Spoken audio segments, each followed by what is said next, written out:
Mundial.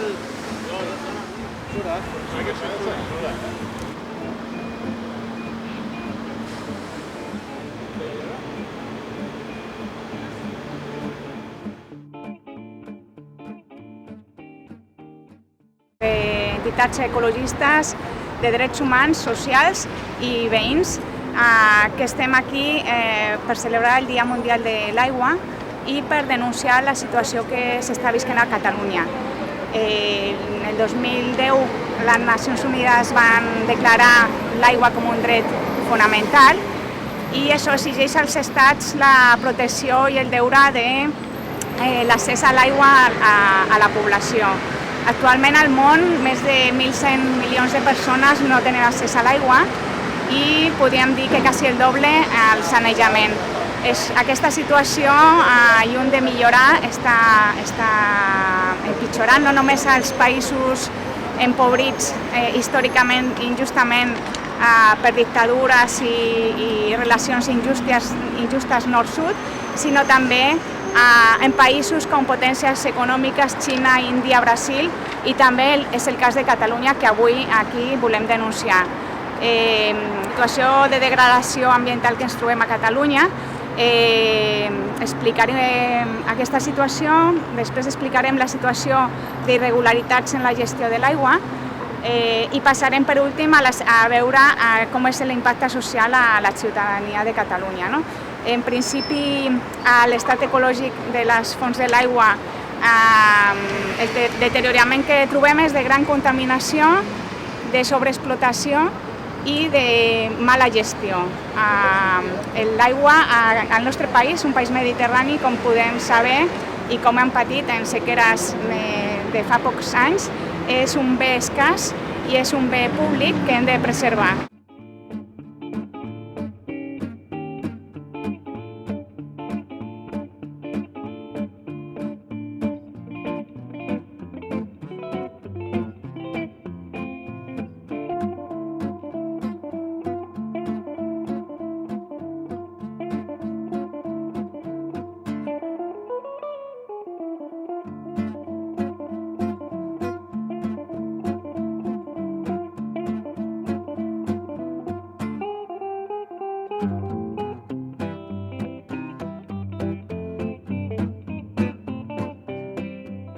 Aquí volem denunciar la impunitat de delictes ambientals d'aquesta envergadura, on sabem que aquestes empreses han sortit impunes amb sentències que les han declarat culpables, continuades de contaminació ambiental i a la salut pública.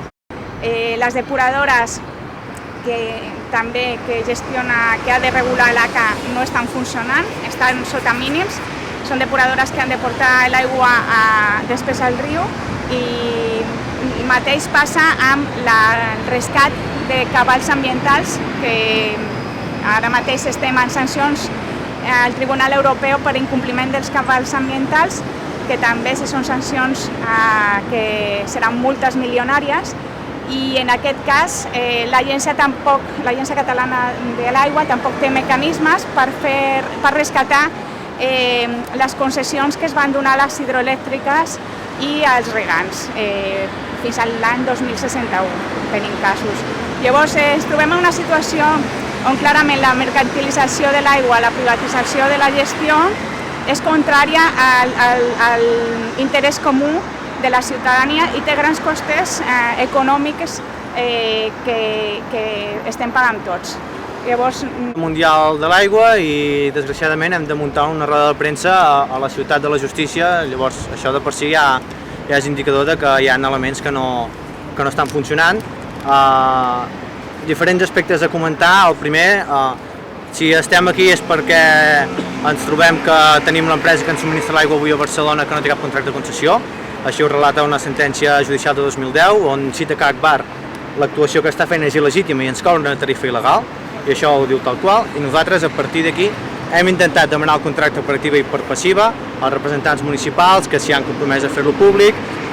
Hem fet cartes als ajuntaments, a l'àrea metropolitana de Barcelona, no hem obtingut cap resposta i davant de tot això el procés ha sigut totalment contrari, no només no s'ha admès que no tenim cap contracte de concessió entre Agbar i l'administració, sinó que la pròpia àrea metropolitana de Barcelona ha fet un pas més endavant i ha decidit crear aquesta nova empresa pública amb 85% privada, que de pas ens privatitza també el sanejament que teníem, sense cap tipus d'auditoria, s'adjudica dit, sense contracte públic i amb unes valoracions econòmiques que són escandaloses a favor de, en aquest cas, d'Agbar.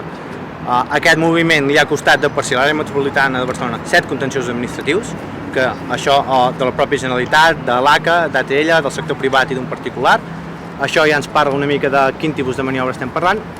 I davant de tot això, nosaltres el que hem fet ha estat presentar un informe que vam presentar ara fa un mes a la Fiscalia Anticorrupció, on denunciàvem presumptes indicis d'irregularitats. En aquest cas parlàvem de presumpta prevaricació tant a l'Ajuntament de Barcelona com a l'àrea metropolitana per actuar al marge de la llei, el no oferir el servei, sinó derivar-lo a una concessionària que no tenia cap mena de contracte legal, i també a la pròpia Agbar per presumpta apropiació indeguda per haver estat actuant de manera il·legítima.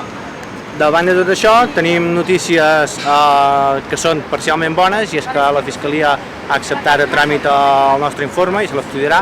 És parcialment bones doncs, perquè ni això vol dir que efectivament es constatarà que tenim aquesta situació que nosaltres considerem escandalosa, i parcialment també perquè vol dir que hem d'actuar reactivament davant d'una situació que amb un altre tipus de gestió que no estigués basada en el lucre privat no ens la trobaríem. Avui just fa un any, si ho recordem, Agbar ens presentava bombo i plateret aquest fons de solidaritat d'1 milió d'euros, en el qual doncs, les famílies que no podien pagar-se l'aigua, aquest fons ho cobria. Això, suposo que just també ho comentarà més bé, doncs, tot el que ens suposa que una empresa que no tingui cap tipus de legitimació per actuar ens actuï també com el bonificador social en lloc de fer-ho la pròpia administració. Aquest fons era per 11.400 persones, segons anunciaven. Resulta que ha beneficiat a 51 persones de les 11.000, i ara, avui, també Dia Mundial de l'Aigua, amb moltes accions i amb un control mediàtic espectacular, Agbar crea un nou acte en el qual convida tots els alcaldes i alcaldesses a firmar perquè aquest fons s'implementi de manera més extensa, i va fent pujar un a un tots els alcaldes i alcaldesses perquè realment s'impliquen en aquesta causa, que es veu que és la causa d'Agbar i no la causa de l'administració i de la ciutadania. La manera de saber és qui no està podent pagar l'aigua, quants talls de població d'aigua estem tenint avui en dia en la població. Nosaltres ens ha costat suor i llàgrimes. Sabem que el 2011 hi va haver 25.000 famílies a les quals se'ls va iniciar el procediment de tall d'aigua, i que el 2012 aquesta xifra va passar a 69.000 famílies. Tot això en municipis gestionats per Aigües de Barcelona. Per fer-nos una idea, 69.000 famílies, estem parlant d'un municipi de les dimensions de Badalona, perdó. Però no sabem ni tan sols quants talls d'aigua hi ha hagut. I a canvi sí que ens està dient que hi ha hagut 51 famílies que resulta que aquest fons els ha cobert. Llavors nosaltres aquí una mica volem denunciar aquest obscurantisme que hi està havent per part de l'administració per no facilitar els talls d'aigua, i també per part d'Agbar per la il·legitimitat dels talls que està portant a terme. Opacitat i de dimissió. Opacitat pel que fa a la gestió de l'aigua, opacitat pel que fa a les conseqüències i els impactes socials d'aquesta gestió privada i privatitzada, i dimissió pel que fa a les responsabilitats de les administracions públiques. Aviam, s'ha parlat de l'increment impressionant del nombre d'expedients de tall de subministrament d'aigua en el darrer període. Estem parlant que estem apropant a l'àrea metropolitana dels municipis servits per Agbar, de prop de 70.000 expedients de tall de subministrament. Si pregunteu a qualsevol ajuntament, començant pel propi Ajuntament de Barcelona, quants talls efectius s'han produït, seran absolutament incapaços de donar-vos una resposta. Senzillament no ho saben, ni tenen mitjans de saber-ho. Quan s'inicia un expedient de tall de subministrament, l'empresa ho comunica a la família o a l'usuari afectat, i ho comunica també a l'administració, és a dir, comunica a l'administració quan hi ha l'inici d'un procediment, però sobre la conclusió no en diu res. Les administracions públiques sovint tenen notícia dels talls efectius quan les famílies afectades s'adrecen, si és que ho fan, a serveis socials per demanar una ajuda i fan constar que entre les necessitats que es veuen abocats a fer front hi ha, si ho fan efectivament també, si ho detallen també, un tall de subministrament d'aigua. Per tant, el nivell d'informació de les administracions públiques és realment completament allunyat del coneixement de la realitat de la qual haurien de ser responsables. D'acumular guanys privats.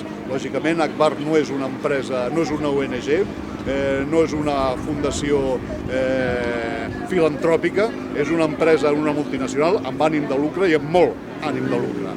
El fet de posar la gestió i la distribució de l'aigua en mans d'Agbar significa que les administracions són no només incapaces de respondre a situacions socials com la que evocava, però són també absolutament incapaces d'explicar i de justificar quina és la tarifa de l'aigua, com s'implementen els augments, quina és la proporció de beneficis, quina és la proporció real d'inversions que realitza de manteniment i de desenvolupament que realitza l'empresa. És a dir, l'administració es desentén completament d'un servei del qual hauria de retre comptes davant de la ciutadania. La setmana passada i era que en aplicació de les lleis òmnibus que preveuen, entre altres moltes coses, l'aprimament d'òrgans administratius, els companys de la Confederació d'Associacions Veïnals a nivell de Catalunya eren expulsats del Consell d'Administració de l'ACA, de l'Agència Catalana de l'Aigua. Un element més d'opacitat. És a dir, en un moment en què s'estan privatitzant els serveis, aquell organisme que hauria teòricament de vetllar per al bon funcionament i per la gestió ajustada a dret o ajustada a l'interès general dels cabals hídrics, doncs cada cop es torna més obscura i cada cop es torna més incontrolable i allunyada de la ciutadania. I acabar dient que hi ha exemples a Europa de resistència reeixida de la ciutadania a aquests processos. Cal recordar que fa poc més d'un any es va aconseguir per mobilització popular la celebració d'un referèndum a Itàlia sobre la gestió privada de l'aigua, que hi va participar 26 milions de ciutadans i ciutadanes italianes, que per una majoria aclaparadora de més d'un 90%, van votar a favor de la gestió pública de l'aigua i que la justícia italiana ha hagut de reconèixer la legitimitat d'aquesta voluntat popular i la il·legitimitat d'aquelles polítiques de privatització que allunyaven del control ciutadà la gestió d'un bé comú com és l'aigua.